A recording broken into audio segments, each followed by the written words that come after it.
Hey everyone, guess what day it is? That's right, it's my favorite day of the week. It's your girl, hashtag JLoan. I'm coming at you with your Mortgage Tip Tuesday to get you through this week and hopefully help you and provide you with some mortgage information that will help you when you're looking either now or in the near future to purchase or refinance your first, your second, or an investment property, okay? So before I get into my Mortgage Tip Tuesday, how ironic is that what I wanted to talk to you about today was what the day really is today. So today's day, it signifies National Independent Worker Day.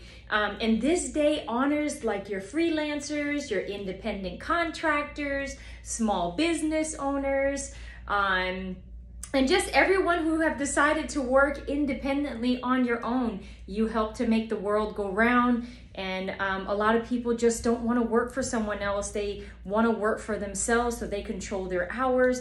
And it takes a really high level of diligence. And whether you know it or not, a lot of loan officers don't work in the office. They may have an office, but they're not in a big office with just a lot of micromanaging. We really manage our own schedule. So although we're not self-employed, technically, we are in charge of whether we help tons of families or we help one family. So, and I know for a fact that it takes a ton of concentration.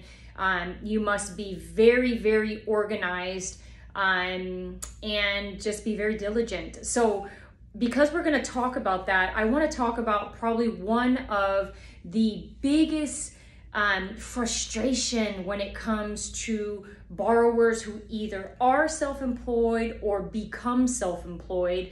They get so frustrated because they feel like they fill out the same app that a W-2 employee fills out, and they have the same credit, if not better, and they have assets, but why is it so different for me? And why is it so hard to get a loan?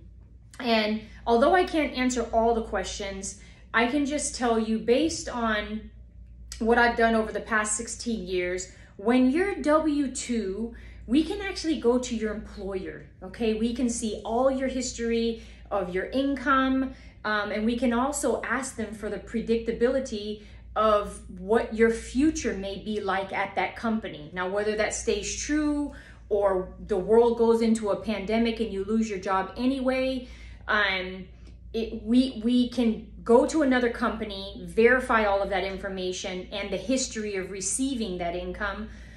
Compared to when you're self-employed, it is really, really dependent on you and you reporting that income, you being able to show that income. And so it's very highly on what you show the IRS, all right? And so I just wanted to talk to you through a couple, I put 1 through 7 there on self-employment, and hopefully this can help you moving forward. I want you to be free. I want you to work on your own. I want you to be happy. And if that is working with your own business, then I want you to do that. But if you're looking to get a home loan, you may run into some issues during your first 2 years of being self-employed, and I'm going to talk to you a little bit about that. Okay, so again, if you're not looking to get a home loan, maybe nothing I'm talking about applies to you. But if you are looking to buy your first, your second investment property and need mortgage financing, you might want to listen to this. Okay, so number 1, tax returns are key to qualifying. If you don't show the IRS that you make money, guess what? We can't use that income. So it's very important. Most of the time, you're going to need 2 years complete tax return of reported income. Now, I've done a video before on your tax returns and mistakes you can make on your tax returns when you're self-employed. But again, what you tell the IRS you make after all expenses is what we use for your income. Okay, and I have seen some crazy stuff where $500,000 brought in and $50,000 after all expenses is your income, and that's all we're going to use. And of course, there are things that we can add back in But just keep in mind, you definitely want to make sure you have 2 years of self-employment. 2 years of filed tax returns is very, very important. So if you just went self-employed, it would be very, very hard for you to get a home loan because you haven't filed any tax returns, okay? Number 2, time of self-employment is key to qualifying, and I just went over that. Typically, lenders are gonna wanna see that you're self-employed for 2 years. Now, can you get away with 1? Yes, sometimes. It's a very, very rare case, but you had to have been in that business or your training was in that business, and they're gonna verify that. So if you've worked in IT for 15 years and you decided, hey, I wanna do my own IT thing, and you open your business, they're still gonna require that you have at least been self-employed for 1 year and that you have filed those tax returns for us to see that. We'll compare that with your last income and what you're making now, and then that's kind of how we'll figure it out. Now, that's a very, very rare case. All stars must align for that to work in your favor, but just letting you know there are possibilities, okay? Number 3, if you don't report it, you can't use it. I just said that in your tax returns. If you don't report it, I hear it all the time, but I got another side job and I got this, and why can't I use this? If you don't tell the IRS you made it, we don't count it, okay? So don't do that. Number 4, bank statement loan is an option. Now, not all lenders offer bank statement loans, as those come with greater risk, right? But that may be a good option for you if you're self-employed, you really want to buy a home, and you have 20% down, you have, decent credit. Bank statement loans may be the way to go, and that's where you show 12 to 24 months of your bank statements, and they use that as income.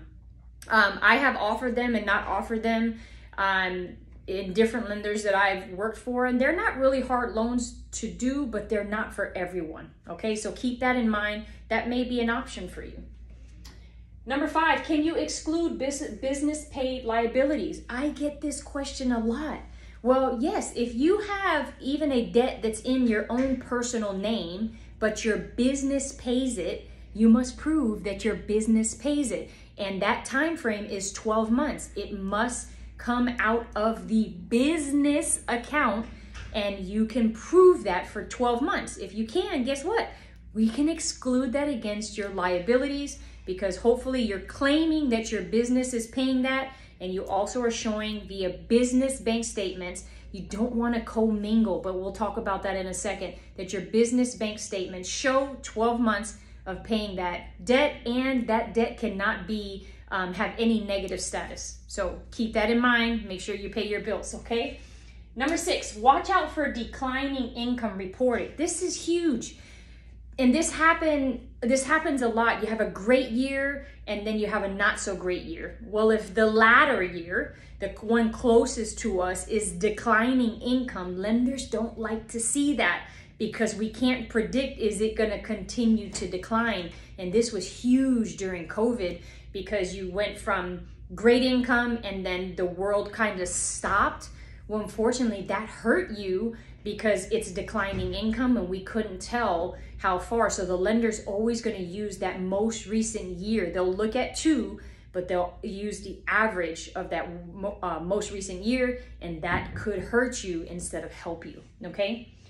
And then number 7, if possible, always keep business and personal assets and liabilities separate. It's very, very key to separate them. Don't commingle them. It makes it even easier for your accounting purposes or your CPA for you to keep everything separate. You get your business bank statements, you can see everything coming out, and really don't transfer personal money into your business statement. You can transfer business money to your personal, but don't do the vice versa. These things can all come back to bite you. My whole thing is just to provide information to help ease your process.